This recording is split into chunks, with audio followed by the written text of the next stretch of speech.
नमस्कार, स्वागत है आप सभी का भारत टीवी लाइव में। आपके साथ मैं हूं अंजलि त्यागी।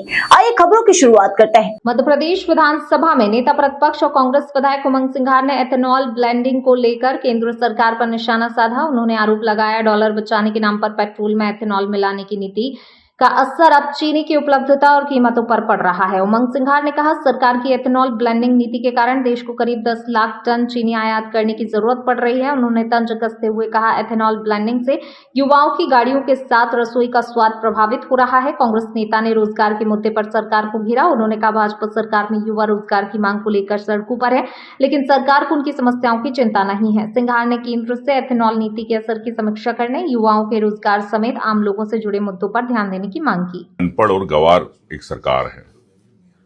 वो ऐसे कि जब आपको डॉलर बचाना था तो आपने बोला कि यहां पे इथेनॉल बनना चाहिए देश के अंदर।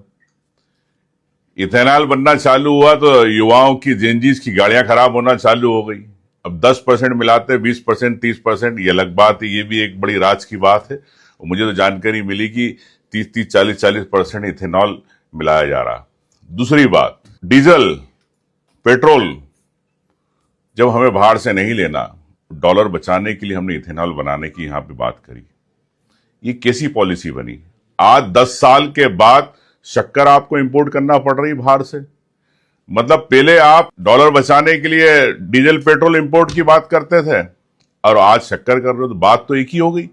तो आज आपने युवाओं की गाड़ियां भी खराब करी और त्योहार पे मूड खराब किया।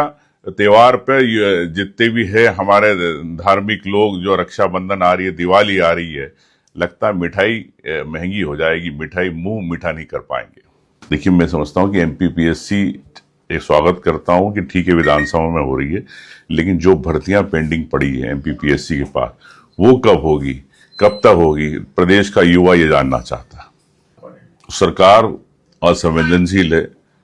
सरकार के मंत्री सिर्फ दौरा कर रहे हैं, लेकिन किस प्रकार से प्राथमिक रूप से उनको देखा जाए नहीं देख पा रहे। मीडिया के माध्यम से पूरे प्रदेश में ये बातें उठ रही है कि एक गरीब प्रिमिटिव ट्राइब्स के बारे में, बेगा आदिवासियों के बारे में, लेकिन उनके बारे में ध्यान नहीं रखना। सरकार ने अभी तक उन परिवारों के लिए कोई विशेष रूप से राहत राशि की घोषणा नहीं करी। बड़ी दुख की बात है।